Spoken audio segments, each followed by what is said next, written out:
What's good, y'all? Um, Today I wanted to talk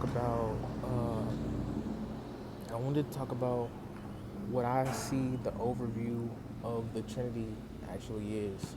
Like, what can everything truly be um, broken down into smaller pieces type thing? And I'd say that would be divinity, gnosis, and energy.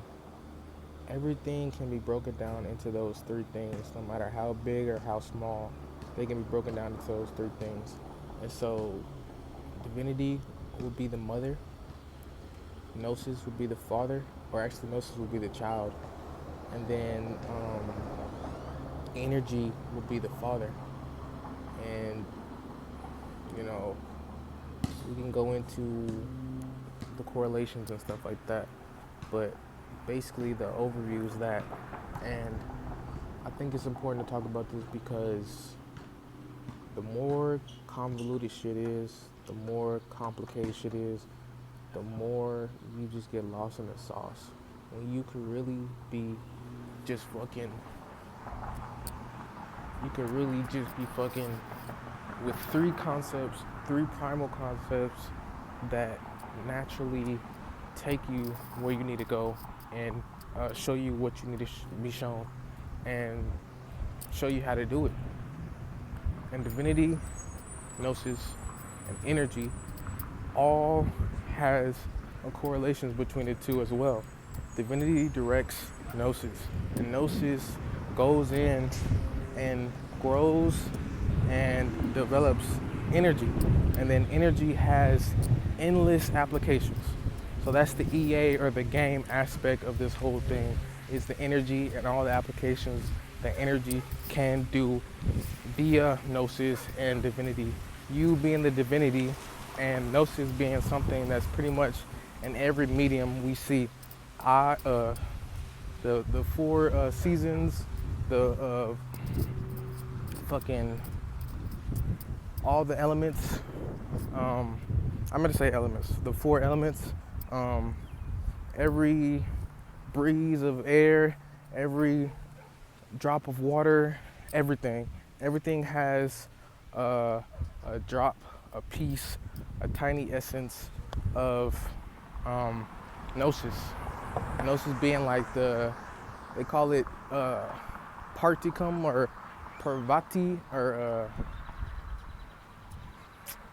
what is it? Um, it's one thing in Hindu mythology that they talk about or cosmology, and it's like something with a P. I can't. It's not coming to me right now. But and with the energy, that's what everything is undifferentiated as. Like everything is gonna go into a state of being spread out. But divinity is all together. So that's why it's able to direct the gnosis and everything. It's able to always pinpoint exactly what it needs to do. And that's why I think when people live a certain type of life, they're able to tap into their divinity and direct the the um, the gnosis properly in all spaces and time. And I believe also some beings have more capacity to do so. And with that increased capacity, they also have a increased amount of struggle and strife that they have to go to. So they don't just do whatever they want to do when they get to the top of the mountain per se. Like you have to go through all the pain, suffering, and strife if you want to be the person that is going to be that you're going to be.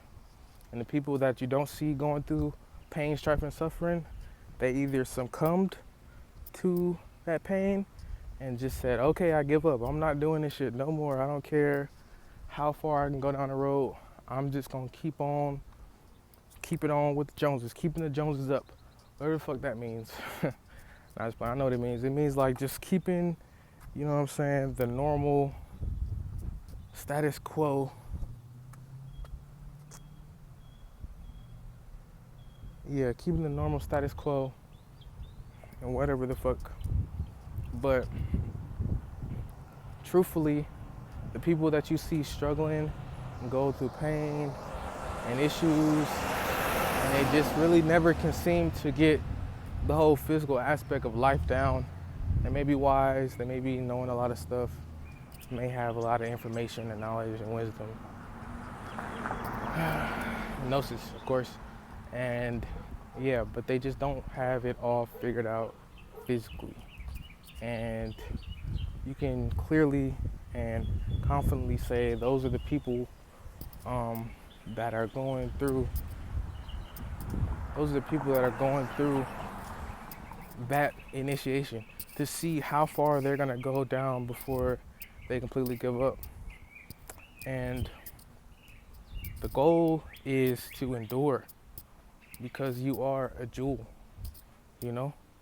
That jewel must take the maximum amount of pressure, the maximum amount of force, and the maximum amount of just pressing down, or the same thing as pressure, but the maximum amount of that, so that it can become what it will. And when you actually cut the jewel, the facets are endless. It's multifaceted. It's eternal in splendor, and every other cool ass way of being that is possible. But going back to divinity, gnosis, and energy, of course there might be, I won't say there might be, but everything, even like demonic stuff, is still sourced within divinity. That's how you can have some beings that do so much light stuff, or they're perceived to do so much light stuff, but you know, they're coming out now saying, oh yeah, he was doing this and that, he was a fuck nigga, he was, you know, he was fucking niggas, he was doing all type of weird perversions and shit. Is because divinity is not just about good and love and light and shit. Like, I was able to perceive this when I was reading this manga. It's about this guy that got like an app on his phone, and it allows him to like tap into another world. And in that world, he's their god of that world. But in his world, he's just literally playing a game on his phone type shit. But in their world, he's like a huge omnipresent being that basically helps them, blesses them, and stuff like that. And in that world, there was humans, not in the world in his phone, but in his world, there's humans with powers and stuff. And then there's also beings in his world that have divinity as well, but they're not good beings. They're not perceiving themselves as good. They actually have divinity, yet they use their divinity just to, you know, for their own gain. So that's what I'm trying to get to the point. Just tell you that, like, divinity is not all love and light, and divinity is definitely not just one-sided. So you could see divinity truthfully as like the seed of all, and it's supplying all, and it's also, you know what I'm saying, directing all. But the gnosis is what is truly making it, you know, animate. It's making it move. It's making it do what it do. You know, via direction, of course. So it's like by itself is innate, and that's, you can see gnosis as like, I don't know if anyone, I'm pretty sure a lot of people have experienced this, but you'll go years and years and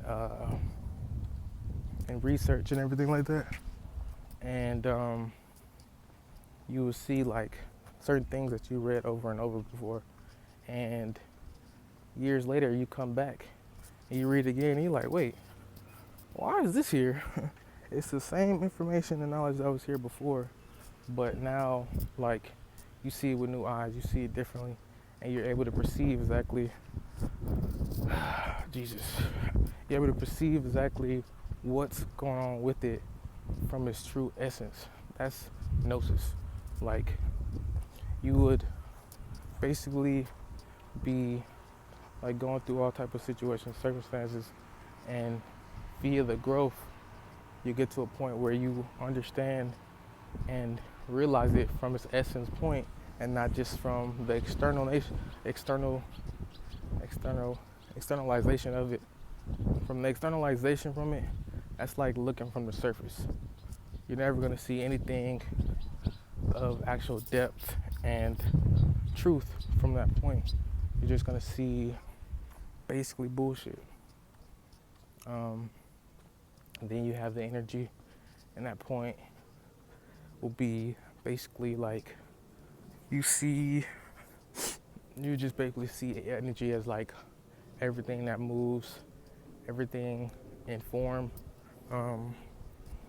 basically like the shell of everything, like it's the container. But yeah, I wanted to drop this little video. I wanted to drop this video, and definitely gonna keep expounding on it myself. And if I have anything I feel like is worth sharing, I definitely come back on and drop it on here. But gotta stay blessed, stay balanced, stay whole. And remember, when you make a change, make sure it's cognizant and clear and calm. So when the universe expands from that, it does the same on a cosmic scale. That being said, I'm out. Peace.